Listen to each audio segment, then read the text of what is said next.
Nós estamos aqui tão somente pela graça dele. Não temos absolutamente nada a dar, a não ser aquilo que dele procede. E se nós pudermos ser apenas esse canal, é isso que importa. Um veículo pelo qual Deus se move, a fim de nos trazer a sua palavra e a sua vontade para o nosso coração. Há 2 semanas atrás, nós meditamos no texto de Mateus, capítulo 4, versos 1 a 11, e a ideia, a intenção naquela oportunidade era falarmos da tentação de Cristo e as tentações nossas de cada dia, observando em cada tentação de Cristo uma tentação básica da vida, muito mais do que aquela visão que nós temos superficial de tentação. Nós precisamos nos aprofundar um pouco mais e observar que existem tentações fundantes, se é que a gente pode chamar assim, que existem tentações originais que nos afetam, como afetou Jesus, e elas são tão profundas que atraem todos os demais erros, todos os demais desvios, mas essas parecem ser as tentações basilares, básicas. E é essa a minha proposta, continuar meditando com os irmãos sobre isso, porque naquela oportunidade consegui apenas passar pelo primeiro, ou pela primeira tentação de Cristo, ou a primeira proposta tentadora de Satanás a Cristo. Então hoje eu gostaria de continuar. E para isso eu vou ler todo o texto novamente e depois nós meditamos a partir da segunda proposta maligna a Jesus. O texto diz assim: a seguir, Evangelho de Mateus, capítulo 4, não é? Versos 1 a 11. A seguir, Jesus foi levado pelo Espírito ao deserto para ser tentado pelo diabo. E depois de jejuar 40 dias e 40 noites, teve fome. Então o tentador, aproximando-se, disse a Jesus: se você é o Filho de Deus, mande que estas pedras se transformem em pães. Jesus, porém, respondeu: está escrito, o ser humano não viverá só de pão, mas de toda a palavra que procede da boca de Deus. Temos a primeira tentação, que nós chamamos de a tentação da satisfação imediata dos desejos. Então nós falamos naquela oportunidade sobre a tentação do imediatismo. E essa tentação podia ser classificada como a tentação da carne. A tentação da carne é a tentação de imediatamente satisfazermos os nossos desejos, as nossas vontades, não nos adaptarmos e nem nos submetermos aos processos. Talvez seja essa a tentação por detrás dessa palavra maligna. Se és filho de Deus, mande que estas pedras se transformem em pães. E aí Jesus, em seguida, usa a palavra para repreender essa tentação. Verso 5. Então o diabo levou Jesus à cidade santa, colocou-o sobre o pináculo do templo e disse: se você é o Filho de Deus, jogue-se daqui, porque está escrito. Então Satanás observa que Jesus vai usar a palavra.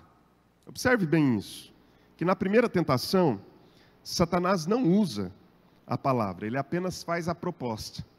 Se você é o Filho de Deus, mande que estas pedras se transformem em pães.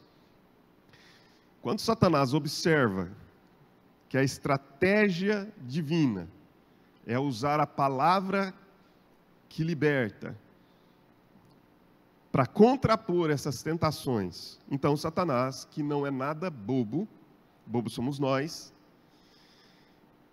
ele não é criativo, mas também não é burro. Ele então entende que é necessário usar da mesma estratégia.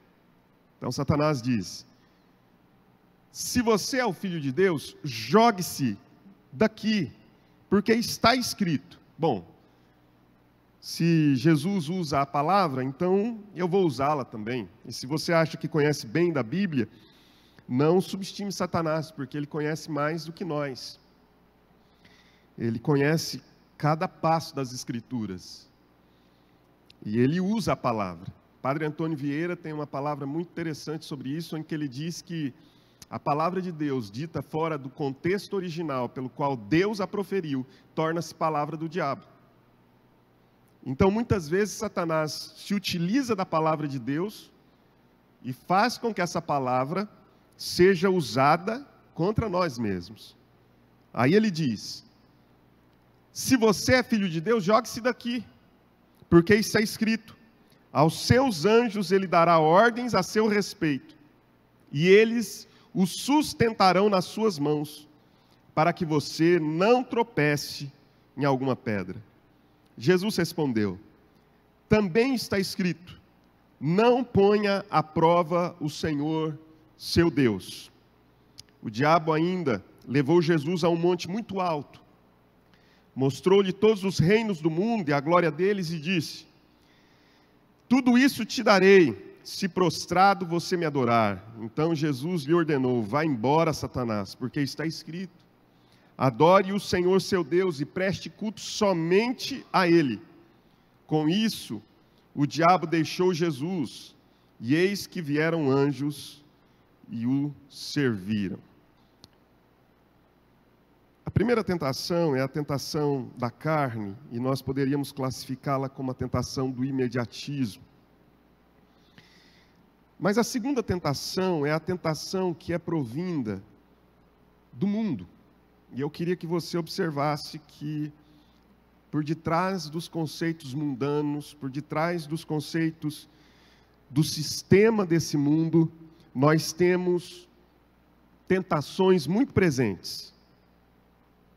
Nós temos tentações que estão claramente sendo, todos os dias, apresentadas diante de nós. Uma coisa são as tentações que nascem da carne e geram o desejo pelo cumprimento imediato das nossas vontades. Outra coisa é a tentação que nasce externamente do mundo e que faz com que um sistema tente dominar o nosso modo de pensar, a nossa maneira de agir, a nossa maneira de reagir, o nosso modo de responder, a nossa maneira de eticamente nos comportar. O mundo tenta isso, ele tenta corromper os nossos valores, nossa maneira de ser, nosso modo de ser. Observe que Jesus é Deus, e Satanás sabe disso. Então, Satanás toma Jesus e o leva à cidade santa, ao lugar santo da cidade santa, o templo. E o leva no lugar mais alto do lugar santo, o pináculo. Então lhe faz a proposta: se você é filho de Deus, jogue-se daqui. Jogue-se agora. Porque as Escrituras afirmam que os anjos serão ordenados a te sustentarem para que você não se esborrache lá no chão e morra. Vai ser um evento extraordinário, será um evento fantástico, Jesus. Você pulando do pináculo do templo, como que se fosse, no nosso tempo nós diríamos assim, um Superman. Talvez dentro daquela cultura greco-romana, como que se fosse um semideus, um Hércules, que pula aqui de cima. E quando cai lá embaixo, as pessoas vão olhar e vão dizer: uau, que coisa extraordinária. Sem contar que o show pirotécnico será assim fabuloso, porque os anjos vindo das nuvens, voando de uma maneira extraordinariamente chamativa, com luzes. Pense nisso. eles te sustentando nas mãos e fazendo com que você pouse no chão, como que se fosse apenas um divertimento, como se fosse apenas um entretenimento, você pulando desse lugar alto e nada lhe acontecendo. As pessoas olharão para ti e dirão: uau, que coisa extraordinária, que coisa maravilhosa. Na verdade, irmãos e irmãs, nós precisamos cuidar, porque a tentação que procede desse mundo é a tentação de que nós sejamos reconhecidos pelo espetáculo. É a tentação de que as pessoas nos reconheçam pelo espetáculo. Satanás não é burro, é preciso dizer isso. Ele pode não ser criativo, mas ele é altamente sagaz e ardiloso. Satanás sabia que existia na consciência daquele povo judeu uma visão de quem seria o Messias. E a visão do Messias para aquele povo judeu era a visão de um homem guerreiro que viria para orquestrar um grande exército e fazer com que esse exército fosse altamente combativo, capaz de enfrentar todos os poderes do Império Romano, de se sobressair sobre esses poderes romanos, e fazer com que Israel pudesse, pela primeira vez na história, ser ascendido ao lugar do império. Porque esse é o desejo, né? O desejo mundano é o desejo de combater aquilo que me atrai. Então fique comigo, por favor. O desejo mundano é esse desejo de combater o que me atrai. Então, se eu desço, me perdoe a expressão, se eu desço o sarrafo numa emissora de TV, mas tenho uma emissora de TV, é porque, na verdade, o que eu quero é ser como aquela emissora de TV. Se eu desço o sarrafo numa determinada religião, mas eu sou detentor de um poder religioso, é porque, na verdade, eu quero ser como aquela religião. Você entende isso?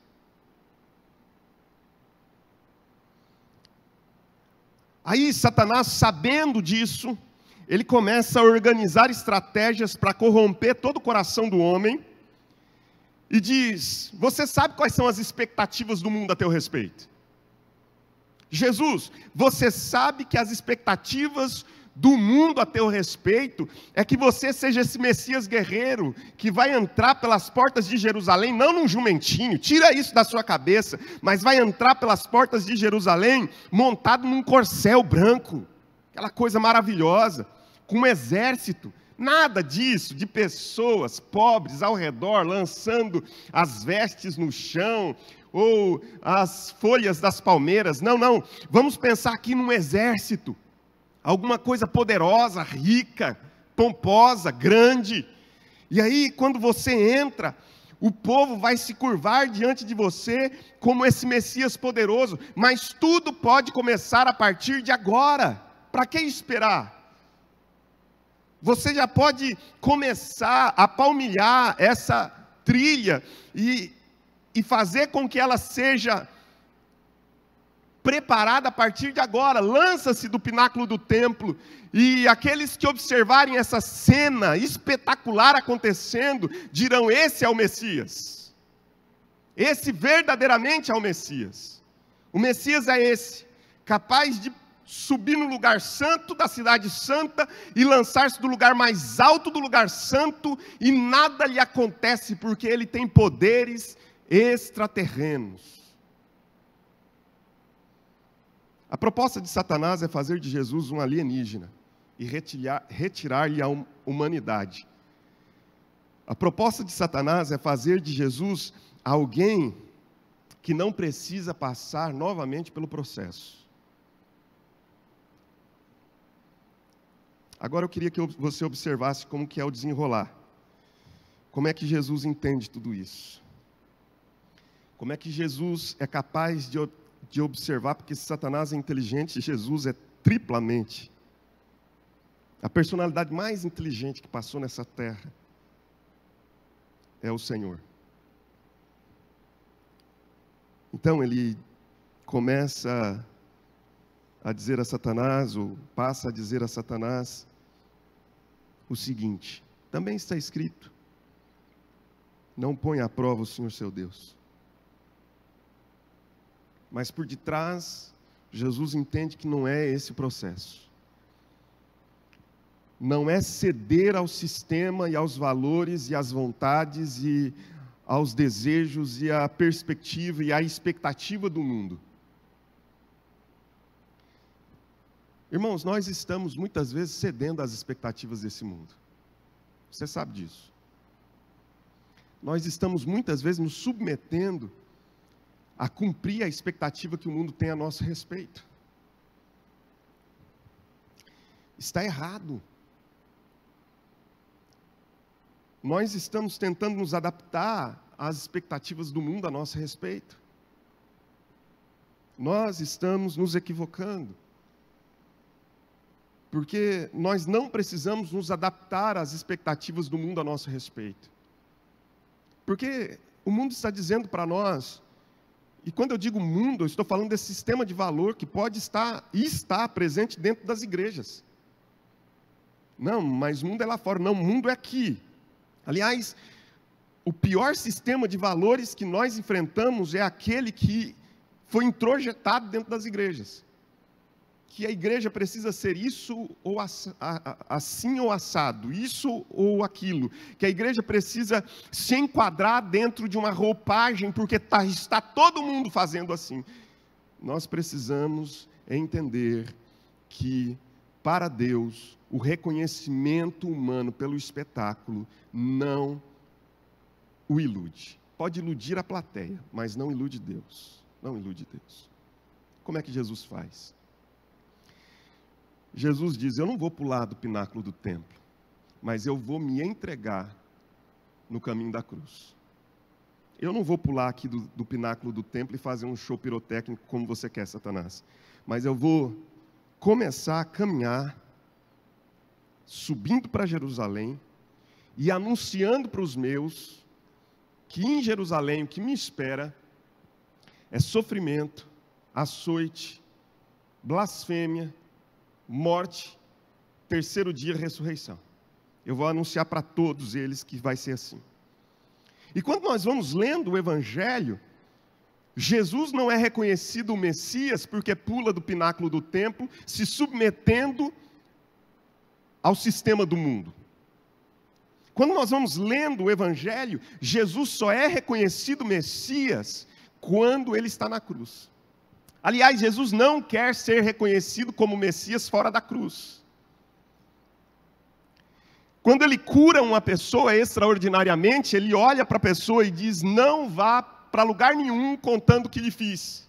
E a gente acha aquilo um absurdo e não entendemos por que Jesus quer guardar segredo do seu messianismo. Porque Jesus não quer ser conhecido como o curandeiro.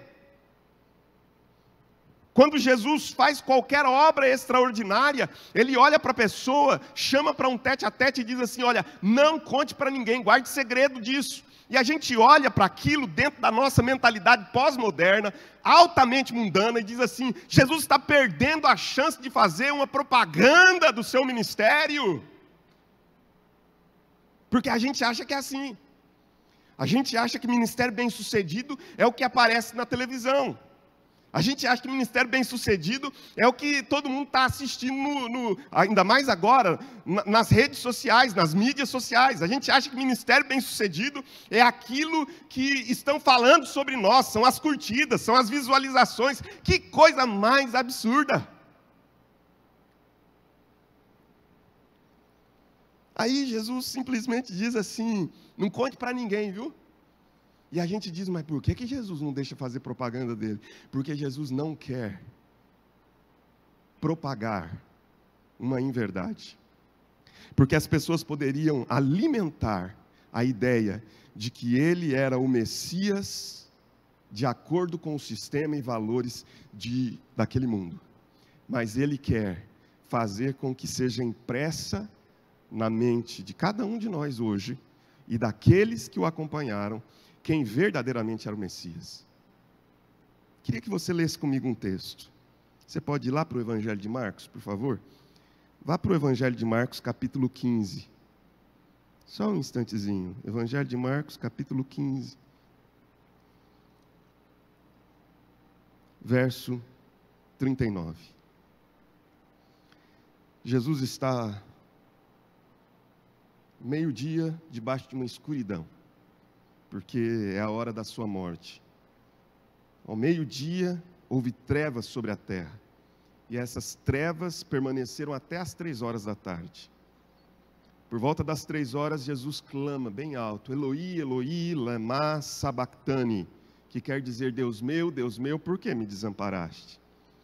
Alguns dos que estavam ali ouvindo isso diziam: vejam, ele está chamando por Elias. E um deles correu para embeber uma esponja em vinagre. Que crueldade! E colocando-a na ponta de um caniço, deu-lhe de beber, dizendo: esperem, vejamos se Elias vem tirá-lo. Mas Jesus, dando um forte grito, expirou. E o véu do santuário se rasgou em 2 partes, de alto a baixo. Agora observe isso. O centurião, que estava em frente de Jesus, vendo que assim havia expirado, disse, no anonimato da cruz: nenhum espetáculo pirotécnico, pelo contrário, um espetáculo horrendo, vexatório, escandaloso, porque a cruz é escândalo. Todo mundo olhando e dizendo: esse Jesus, quem é esse Jesus? Andou entre nós fazendo milagre e agora morre numa cruz de uma maneira tão estúpida. Aí esse centurião lá, anonimamente, faz uma declaração que Satanás queria que fizessem antes, para corromper o coração do Senhor. Ele diz: verdadeiramente este homem, de fato, esse homem que está morrendo aí na cruz, que está dando a sua vida pela humanidade, esse homem que está sangrando miseravelmente como um ladrão, como um bandido, como um criminoso, esse homem aí, verdadeiramente, ele é o Filho de Deus. Mas Satanás quer: se és Filho de Deus, lança-te do pináculo. Mas Jesus diz: o Filho de Deus será reconhecido na cruz. Por quê, irmãos? Porque Jesus está nos ensinando aqui que uma das grandes tentações da vida é a busca pelo reconhecimento e pelo espetáculo. A busca de sermos reconhecidos. A gente não gosta do anonimato, porque o anonimato faz com que nós não sejamos lembrados, e a gente gosta de ser lembrado. Então, eu quero ser lembrado pela minha capacidade de oratória, pela minha capacidade de fala, eu quero ser lembrado pela minha capacidade artística, eu quero ser lembrado pela minha habilidade corporal em dançar, eu quero ser lembrado pela minha habilidade na prática esportiva, eu quero ser lembrado pela minha capacidade intelectual, eu quero ser lembrado por tantas coisas, porque no final das contas o que eu quero é reconhecimento pelo espetáculo, pelo que eu sei fazer de bom. Isso é tentação que corrompe a alma, e quando a alma está corrompida, todas as demais tentações encontram lugar ali. Você entende? Que as tentações que eu estou chamando de fundante, são tentações que parecem nem ser tão tentações assim, mas elas abrem espaço para todas as demais tentações encontrarem um lugar ali, porque elas vão corrompendo a alma. E se o homem perder a sua alma, irmão, minha irmã, se o homem perder a sua alma, o que adianta? Tem tanta gente ganhando o mundo, sendo um espetáculo, mas perdendo a alma no processo. E é isso que Jesus combateu. Porque o que os fariseus queriam? Os fariseus queriam ser reconhecidos pelo que eles sabiam fazer de bom. Eles eram pessoas altamente religiosas, capazes de cumprir os seus ritos religiosos de uma maneira perfeita, excelente. Os fariseus, quando davam esmolas, eles davam as melhores esmolas, de modo que as pessoas olhavam para eles e diziam: uau, esses homens são bons mesmo em dar esmolas. E aí vem Jesus contrariando todo esse pensamento e diz: quando vocês darem esmolas ou fizerem atos de generosidade para alguém, que a tua mão direita não sabe o que fez a esquerda, ou a esquerda não sabe, saiba o que fez a direita. Faça de maneira anônima, sem espetáculo.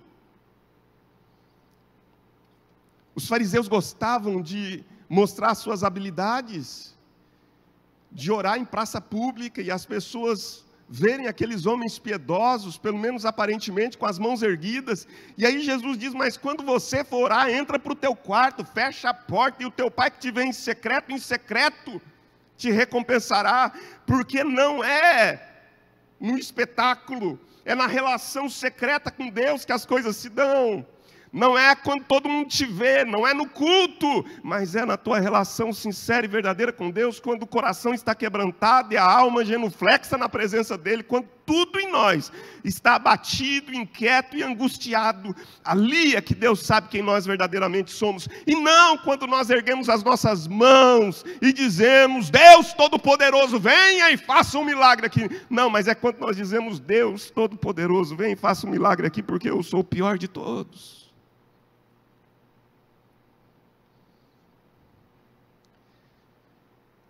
Não é quando eu digo: estou em jejum, estou em consagração de 40 dias e 40 noites, para que um milagre aconteça. Não, mas é quando nós simplesmente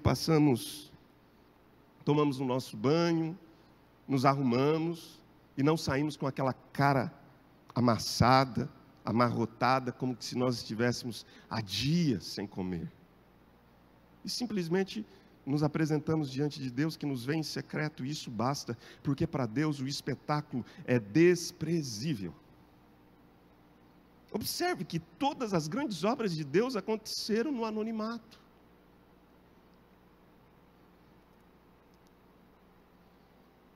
O nascimento do Senhor Jesus, a maior de todas as obras que Deus fez, acontece no anonimato.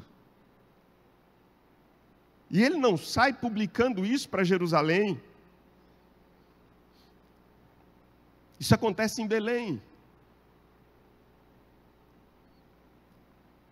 E o anúncio público disso é para pastores que estão lá no campus a guardar os rebanhos naquela noite. Ou para homens do Oriente que veem um sinal celestial e nem sabem ao certo que sinal é aquele, a não ser que um rei nasceu em Israel, e fazem uma longa viagem para encontrar esse rei. Nada publicado no Facebook, no YouTube, no Instagram, nas redes de TV, nada disso. Tudo feito no anonimato. Que Deus nos ajude a entender, irmãos, que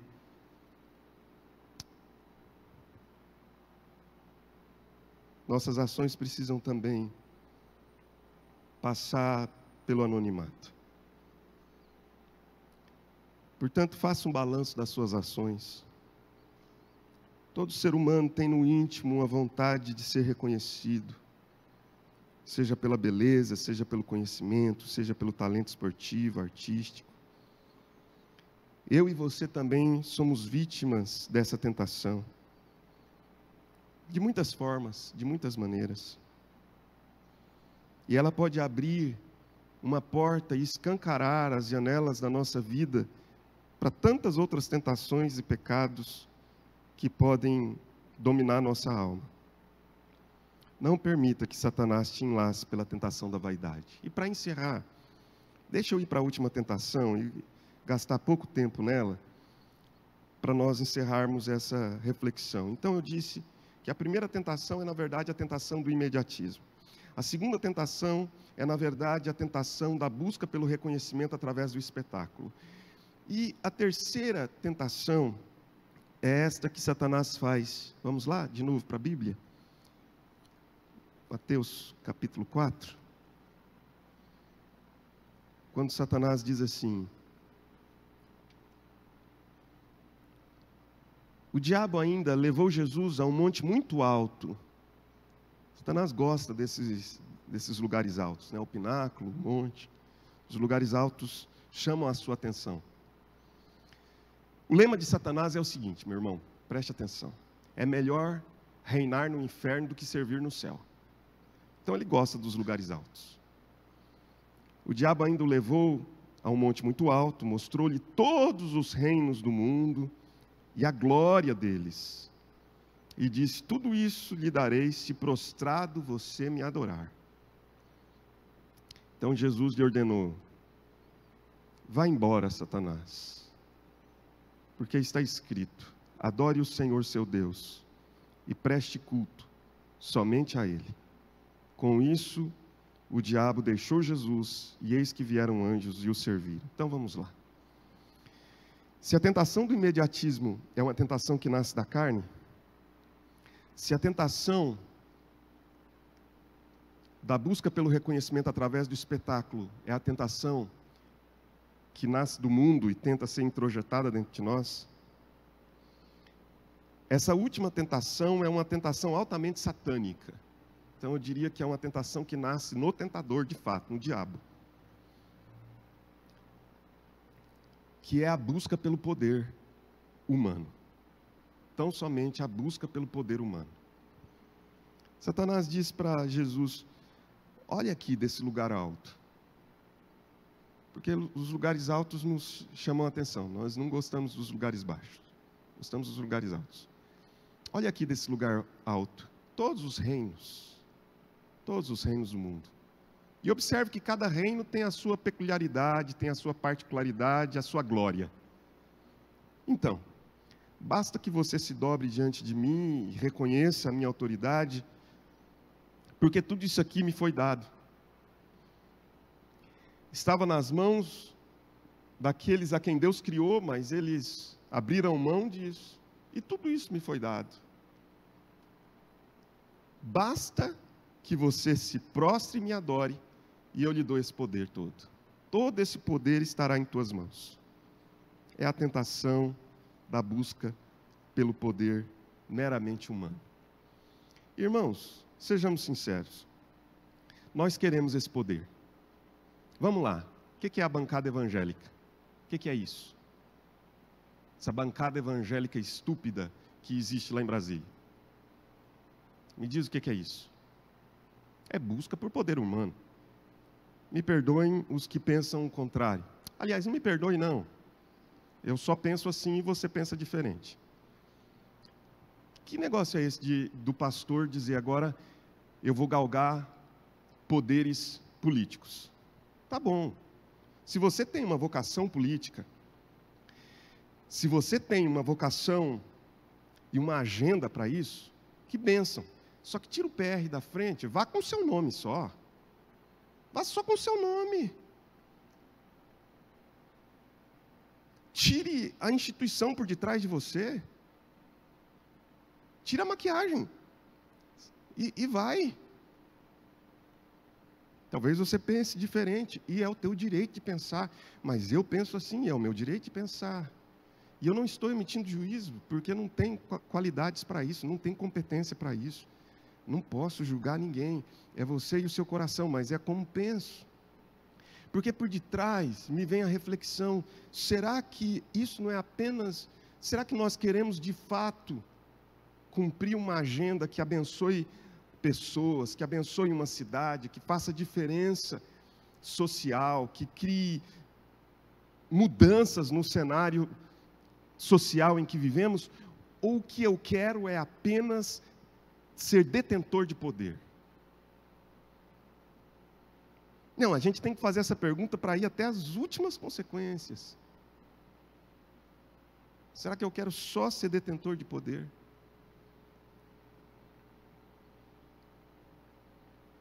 Porque isso é altamente maligno, gente. Irmãos, isso é maligno, isso não tem a ver nem com a carne. A gente diz assim, aquela pessoa caiu em tal pecado, que escândalo. Gente, a gente não está achando escandalosos os pecados de uma igreja que quer poder humano. Quando é que Jesus prometeu para nós poder humano? Jesus prometeu poder, mas Ele disse para nós, o Espírito Santo vai descer sobre vocês com uma autoridade tal que vocês terão poder para serem testemunhas. A palavra testemunha no grego é a palavra martirel. A palavra martirel dá origem à palavra mártir. Ou seja, vocês receberão poder para inclusive testemunhar em meu nome e, se necessário, morrer por causa disso. Morrer por causa disso. Poder para morrer. Quer esse poder?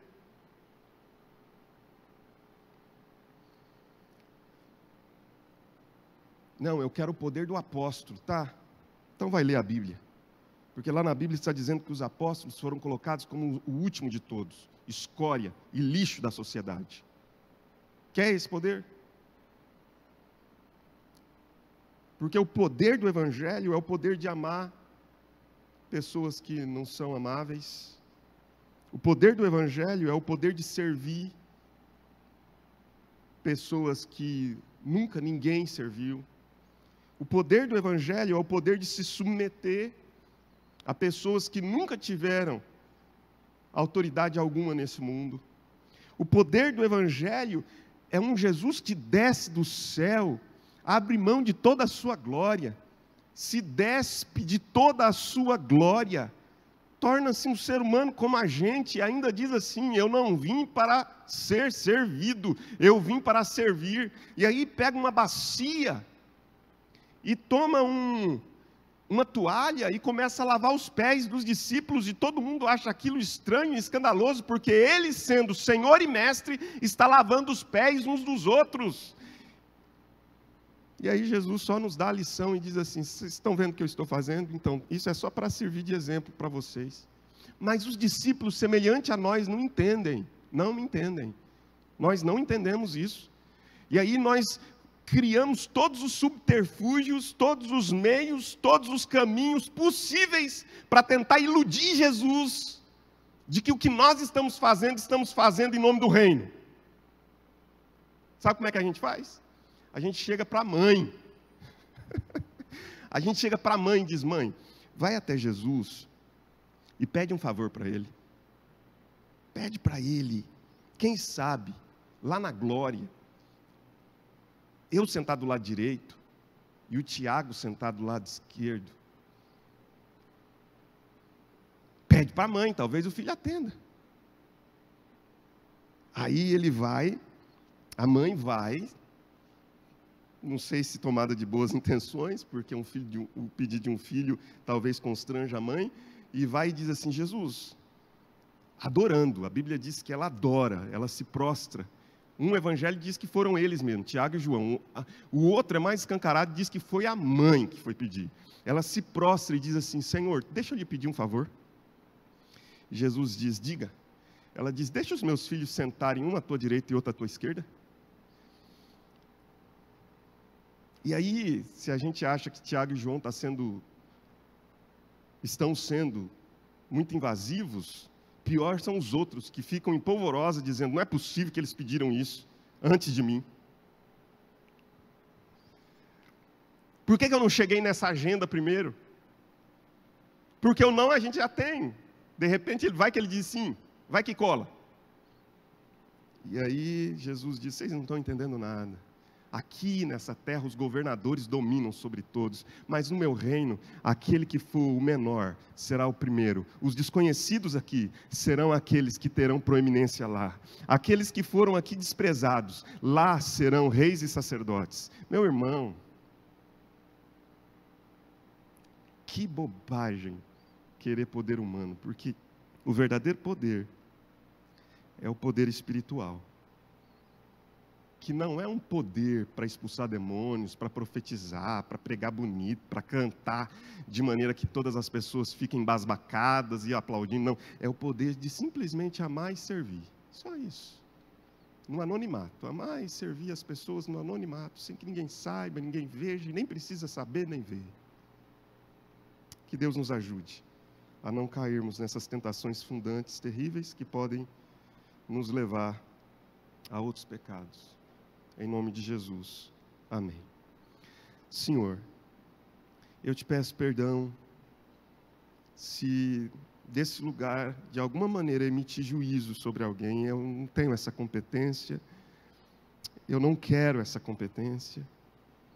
Eu só quero te pedir que o Senhor me perdoe se desse lugar condenei ou julguei. Porque só tu és juiz. E o único que emite culpas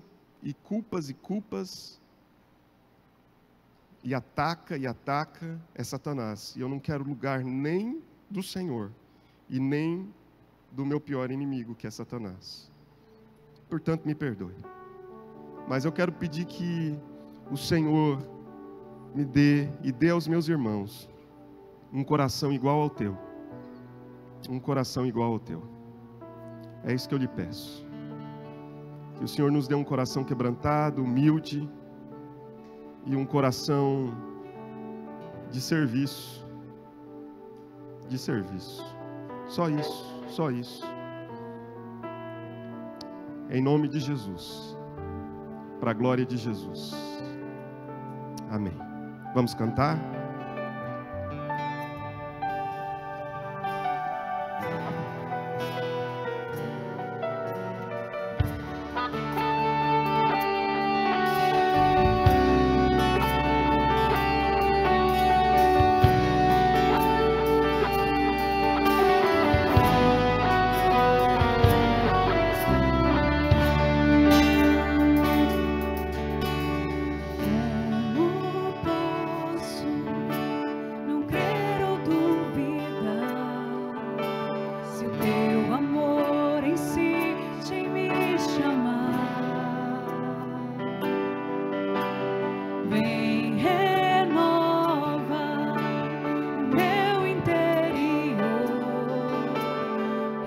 Acende a chama do primeiro amor.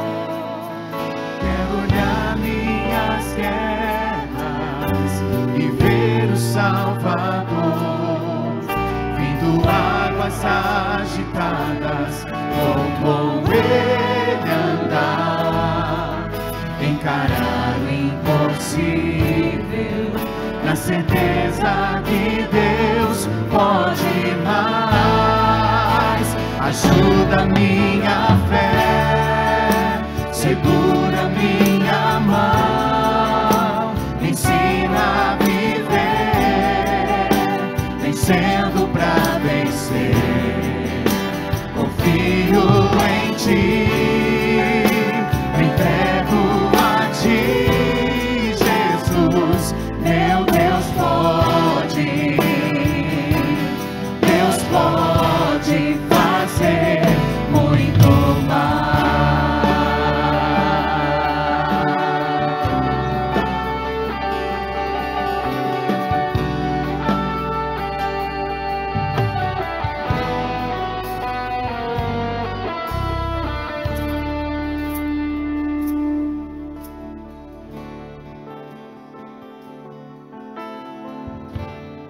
Que o Senhor possa nos abençoar, que esses princípios e valores permaneçam firmados no nosso coração, que a graça do nosso Senhor e Salvador Jesus Cristo nos habilite a sermos encontrados fiéis em todo o tempo, que o amor seja sempre o sentimento que nos impulsione, e que o poder do Espírito esteja nos capacitando diariamente a sermos encontrados fiéis no serviço ao Senhor, naquele serviço ao qual Ele nos chamou, hoje e sempre. Amém, amém e amém. Deus os abençoe, querido, em nome de Jesus.